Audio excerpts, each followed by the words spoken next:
චුට්ටක් එන්නකෝ. මගේ ගෙවත්තේ පොඩි රවුමක් ඇවිදලා එන්න.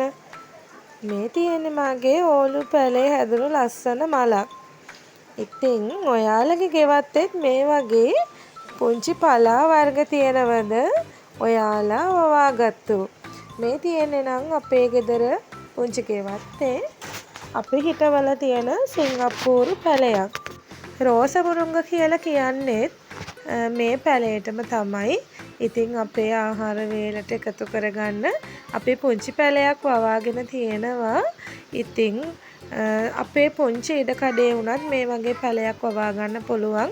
අපි මේ තරම් කොළ ඔක්කොම ටික කඩා ගත්තත් මාසයක් යද්දී නැවතත් මේ ගහ අපිට ඵලදාව ලබා දෙනවා. වේලක පලා අවශ්‍යතාවය සපුර ගන්න. ඉතින් හරිම ආසයි අපේ පොඩි අය මේ කොළ වර්ගය කන්න. හරිම රස ඊටාම ගුණදායක පලා වර්ගයක් තමයි මේ තියෙන්නේ. ඔන්න ඉතින් අපේ දෝනි කොළ ටික සුද්ධ කරනවා. නැටි කඩලා සුද්ධ කරලා කොළ ටික ගන්න. එයා ඉතින් අම්මට උදව් කරනවා. නිවාඩු කාලේනේ ඉතින් එයා අම්මත් එක්ක වැඩ කරනවා.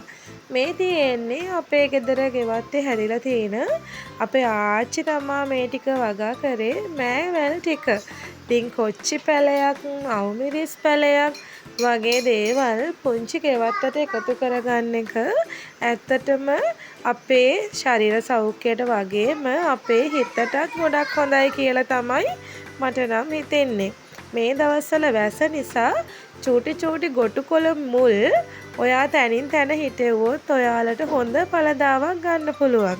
ගිහින් එන්නම් බයි.